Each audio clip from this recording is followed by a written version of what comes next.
Halo guys, welcome to my YouTube channel. Assalamualaikum, kembali lagi di channel aku lagi ya guys. Oke, kali ini aku bakalan mau lagi cerita horor. Mumpung hari ini adalah hari Jumat tanggal 19 Februari 2021 dan ini adalah hari Jumat 19 Februari 2021.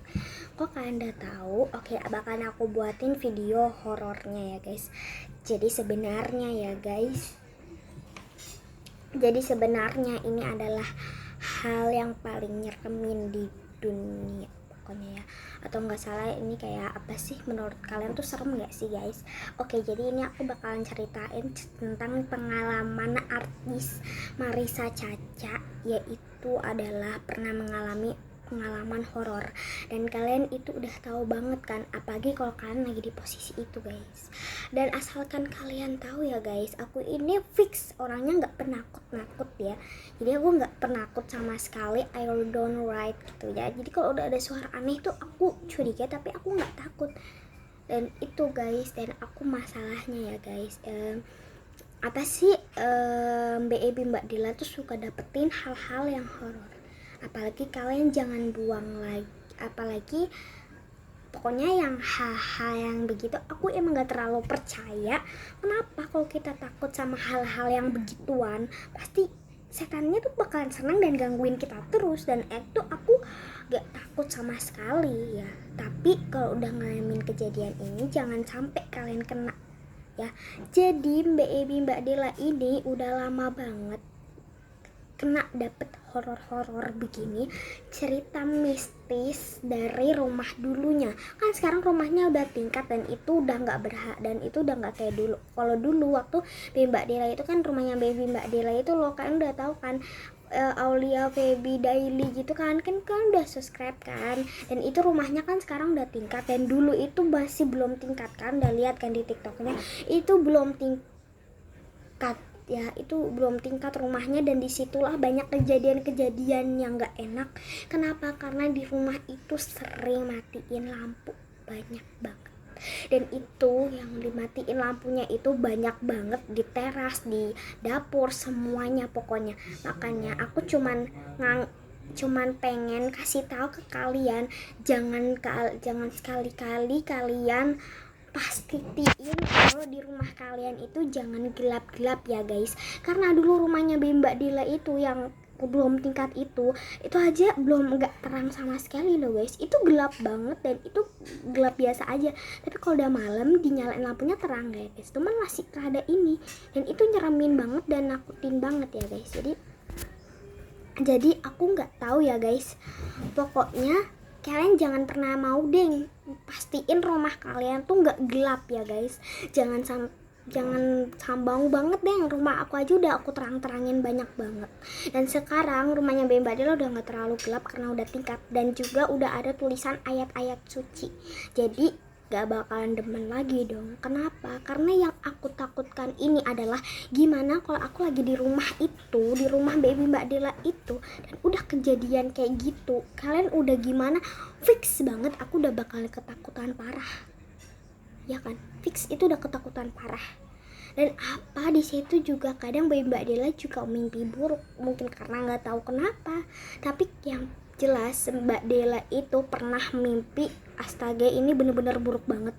Ini adalah story, adalah mimpi. Dia pernah mimpi, kalau ini kayaknya aku belum cerita sama sekali deh. Mereka suka mimpi buruk atau ngalamin kejadian yang aneh. Itu semua gara-gara rumah. Kan sekarang kan rumahnya udah tingkat dan terang banget ya. Dulu itu rumahnya masih kecil, masih kayak sederhana. Tapi yang paling anehnya itu adalah rumahnya itu adalah paling dijadikan paling teraneh, karena di situ mimpinya emang aneh-aneh dan kadang juga mimpi buruk, dan ngigaunya juga yang aneh-aneh. Asalkan kalian pikir deh, rumah itu gak akan seburuk yang kita pikirkan kan. Aku juga nyaman-nyaman aja kok main di rumah Mbak Dela, itu baru pertama yang aku rasain. Tapi setiap aku ada di rumah itu aku ngerasa biasa aja, cuman aku takut di dapurnya, karena di dapurnya itu jarang banget dinyalain lampunya. apalagi ruang makanannya itu. Dan sudah banyak banget kejadian yang dialami baby Mbak Della dan mama papahnya itu, atau enggak om dan tante aku sekaligus, tidak pernah merasakan apapun. Mereka cuma mendengar cerita dari baby Mbak Della itu tersebut. Tapi mungkin dulu mereka belum hijrah kalinya. Soalnya baby Mbak Della dulu sholatnya masih bolong-bolong, masih kurang baca Al-Quran. Dan itu pasti juga rumahnya gelap. Dan itu pasti yang paling disukain. Dan sekarang mereka udah gak ada gangguan karena mereka udah sering baca Al-Quran, sholat udah gak bolong-bolong, dan rumahnya juga udah terang sekarang, dan mereka gak mau lagi ada kejadian kayak gini guys. Alright, aku juga kalau nggak salah pernah mimpi buruk, atau nggak aku pernah mimpi buruk guys. Dan yang dipimpi aku ini adalah aku pernah memikirkan rumah Mbak Della yang dulu, yang biasa itu. Aku bener-bener takut dengan cerita Mbak Della yang ke cerita horor itu. Fix takut banget. Selain itu, yang aku takutkan sebelum itu adalah aku mimpi yang aneh. Dan pada saat itu aku udah baca doa. Mungkin karena aku selalu mikirin itu dan ceritanya itu, aku jadi fix jadi aneh dan mikirin itu terus sampai aku mimpi, dan mimpinya itu aneh dan gak jelas sama sekali. Aku mimpi tiba-tiba di situ ada om dan tante aku dan baby Mbak Della. Di saat itu pun juga kayaknya 2020, sebelum ada covid, mungkin Maret atau tanggal berapa, pokoknya sebelum 2021 ini. Dan yang aku mimpikan itu adalah, pokoknya nggak tahu deh 2021 berapa, pokoknya yang aku mimpikan ini benar-benar sangat aneh. Apa yang aku mimpikan adalah aku sedang berada di kamar baby Mbak Della. Kan ini kan ada kamar 2 nih, jadi di sini kayak ada apa gitu kan, di belah sini ada ini, terus di sininya juga ada, pokoknya gitulah, luas banget ya. Dan aku di situ lagi mati lampu, dan di situ ada baby Mbak Della dan tante dan om aku. Dan di situ aku duduk sama om aku, dan aku ketakutan parah, dan aku di dalam kamar. Dan ceritanya di situ ada hantu yang harus ditangkap. Dan habis itu baby Mbak Della dan mama dan tante aku itu pengen nangkep, dan itu berani banget mereka. Cuma aku doang yang gelisah, apa mereka nggak ketakutan? Dan aku nggak ngeliat itu juga sih. Parah sih, pas aku bangunnya aku juga aneh, kenapa aku harus mimpiin ini. Mungkin karena aku terlalu memikirkan yang aneh-aneh, mungkin juga aku kurang rileks kalinya. Soalnya aku kalau tidur itu nggak rileks guys, aku kalau tidur tuh harus dipaksa gitu. Kadang kalau ngantuk ya harus aku tidurin. Right. Oke, ini adalah cerita yang selanjutnya guys. Kalau kalian pengen kuat, pengen gak diganggu kayak gitu, karena harus ibadah dan sholat.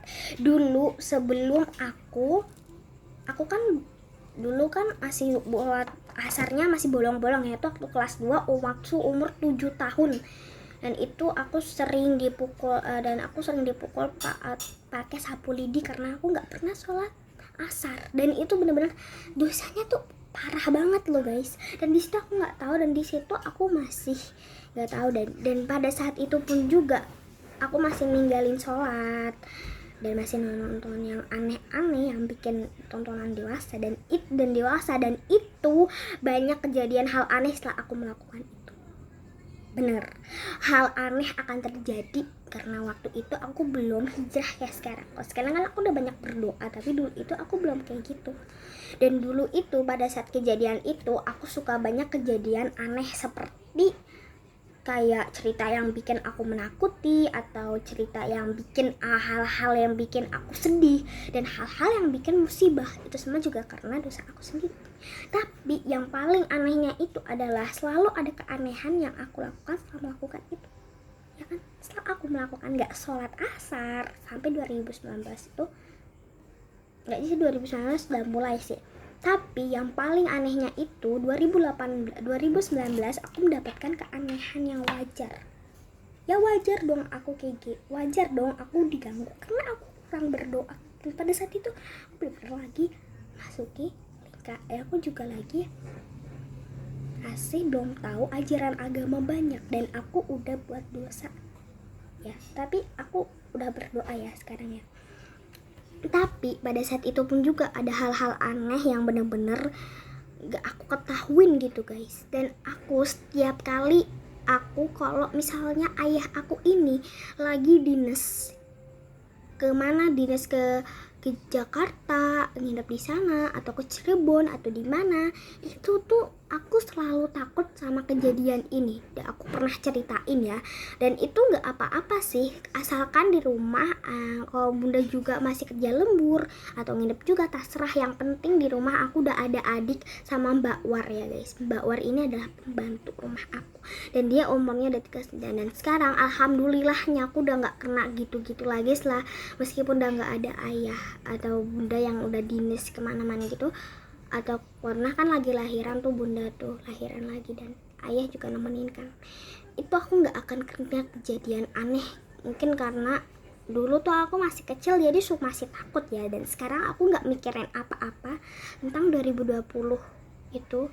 Pada saat hari Oktober aku nggak akan ngerasain apapun yang terjadi gara-gara aku nggak ketakutan di situ. Aku belum tinggi banget ya guys. Cuman yang paling aku anehkan lagi dulu, nah pokoknya dulu setiap aku ke rumahnya Mbak Dila yang dulu itu, hawa aku rasanya nggak enak gitu guys. Hawanya kalau aku mau pipis tuh takut gitu guys. Aku nggak nonton horor ya guys, aku di saat itu belum nonton horor. Yang paling aku anehkan lagi, aku suka keluar malam-malam itu sendiri di umur 4 tahun dan 3 tahun.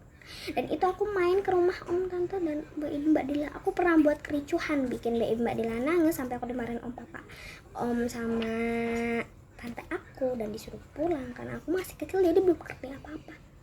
Dan di situ aku juga ngerasa hawa di rumah itu benar-benar gak stabil karena rumah itu belum tingkat kayak sekarang gitu. Belum 2018, belum 2017 atau 2014 2015 yang aku rasakan itu hawanya aneh, seperti hawanya tuh gelap banget. Dan itu bener-bener kayak ada teman gitu loh, kayak apa sih yang nggak enak banget hawanya dulu itu, karena mungkin rumahnya masih gelap dan nggak enak banget hawanya, serius gak enak banget hawanya. Mbak Dila aja memberanikan diri mau pipis, apalagi aku guys. Dan di situ aku nggak boleh ngerepotin siapapun ke toilet, tapi aku takut kejadian itu lagi yang nggak enak-enak gitu. Aku udah ngerasain dulu, dan Mbak Dila apalagi udah pernah ngerasain kejadian horor. Sumpah nih guys, aku merinding nyeritain ini. Sumpah ini merinding banget guys. Ini adalah pengalaman yang paling aku nggak mau lagi pokoknya ya guys. I don't like horror. Ya aku nggak suka horror, tapi aku cerita kayak gini cuman pengen cerita aja ke kalian. Oke. Dan setelah itu aku udah banyak nonton horor nih guys. Cuman katanya nih guys, kita nggak boleh kebanyakan nonton horor karena itu juga nggak baik untuk kita, bikin kita nggak bisa tidur, dan itu juga termasuk hal-hal lain, itu bisa bikin penyakit ke kita gitu loh guys. Oke guys, cuman yang aku paling takutkan adalah ini adalah cerita artis-artis seperti Marissa Caca atau Rachel Goddard. Aku ceritainnya nggak semuanya ya, ini aku ceritain sedikit-sedikit. Jadi Rachel Goddard itu kan udah nonton yang part 2-nya atau yang part 1-nya, aku yang nyeritain part 2-nya Rachel Goddard yang pokoknya kalau ini bosan terserah kalian. Dan ini benar-benar sangat aneh, aneh banget. Jadi guys, kejadiannya Rachel Goddard itu lagi di rumah sakit lama guys. Dan setelah kejadian kayak di part 1-nya itu yang horor gitu kan langsung jadi takut nih guys ke rumah sakit lagi Rachel Goddard itu. Tapi dia ke rumah sakit lagi karena ibunya itu mau pulang atau ayahnya itu mau pulang. Tapi di saat itu dia suka ngomong sama engkong-engkong, dan mamahnya bilang harus ngurusin administrasi kan. Dan malamnya itu katanya bilang engkong kritis, dan paginya Rachel Goddard itu benar-benar ke rumah sakit dan melihat engkongnya. oh fix ini engkongnya itu pagi-paginya udah dilihat dong. Menurut dia mungkin masa kritisnya itu udah lewat kali guys, gitu, udah lewat mungkin. Tapi setelah ngomong sama pemuda, mamahnya itu lagi ngomong sama pemuda, dan ternyata tahu-taunya guys, tahu nggak apa guys, ternyata engkongnya itu udah meninggal pada saat malam itu. Iya. Dan oke, dan saat ketahuin itu mungkin katanya mama itu katanya itu pasti mama, kata Rachel Goddardnya itu pasti bilang, maaf ya ma kalau nggak percaya, tadi pagi aku lihat Kak Engkong itu lagi bolak-balik koridor. Baik, tapi dia udah gak ada. Oke, segitu aja ya ceritanya ya. Dilanjut besok atau lanjut minggu depan lagi. Oke, bye. Assalamualaikum.